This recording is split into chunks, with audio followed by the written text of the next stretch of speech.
श्रीकृष्णाची वृत्ती ठेवावी हेच त्यांनी सांगितलेलं की आपण दुसऱ्यांसाठी काहीतरी करणं म्हणून त्यांच्याच याच्यात ओघामध्ये जाऊन मी एक गोष्ट सांगतो की एकदा ब्रह्मदेवानं भोजन ठेवलं आणि सगळ्या देवांना आणि राक्षसांना बोलवलं. प्रचंड गर्दी, एवढी संख्या, ते सभागृह कमी पडायला लागले जिथं भोजन होतं ते. पण सगळे म्हणायला लागले आम्ही आधी बसलो, आम्ही आधी जेवायला बसलो.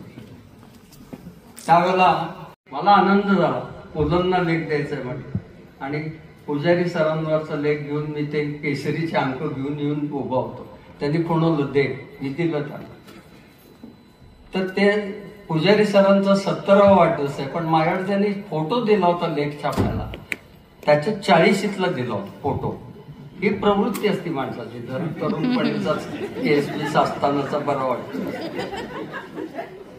तर पुलांनी ते हातात घेतलं आणि म्हटले वाह, कलेचे पुजारी श्रीराम, छान छान छान. आणि फोटोकडे बघत म्हटले मुंजीतला छापला वाटतं.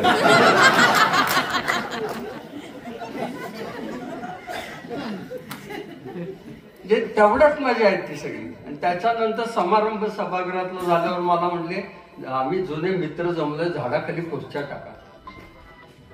हरिभाई देवकरण साहेबने झाडाखाली खुर्च्या मांडल्या. कोण बसले होते त्याच्यात? पु ल देशपांडे, राम गबाले, भीमसेन जोशी, वसंत पापड, मंगेश पाडगावकर. अरे बाप, मी म्हटलं काय बोलताय ते ऐकूया. ते पुजारी सर म्हणले झाले का खुर्च्या मांडून? तुम्ही कटा म्हणले. अहो म्हटलं पाणी बिणी द्यायला